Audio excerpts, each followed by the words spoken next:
DJ Sandeep राजनिकी तमकुरी राज कुशीनगर। तुहर शौक के बीमारी न जाई रानी, कोनो डॉक्टर भी करी न दवाई रानी। तुहर शौक के बीमारी न जाई रानी, कोनो डॉक्टर भी करी न दवाई रानी। फीलिंग के सारा दुनिया का चुप रहा। अरे हमरा से झूठ बोलता तुम दुनिया याद रखेले। अरे तुम दुनिया याद रखेले बाड़ो। ना सोना झूठ मत बोला मुझसे।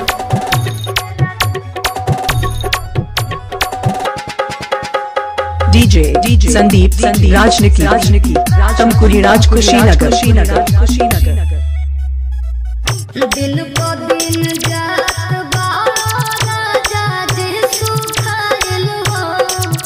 कहा बात उकरा में जे बारो पागलाइल हो।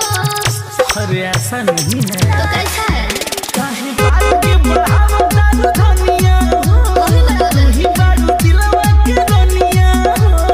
चलो ना बाता करने बुलावा मत बुझो के बुला। हमरा से झूठ बोलता तुम दुनिया याद रखेले। भाई जवानी में तोहरे भोलता तुम दुनिया याद रखेले बाड़ो।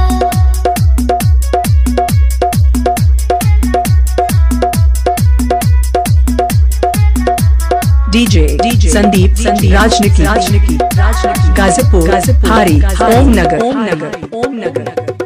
कोई सा प्यार के होई बहुत छुदारी। नचनिया के जात ना सुधरलो से सुधारी। ओहो ई सब साथ पट बोला तारी। चुप रहो। बिना जानले ना इतना तू बात करो। अच्छा। मोनो शुभम पर विश्वास करो। रहे भरोसा हो सजना होत धोखा देले बड़ो।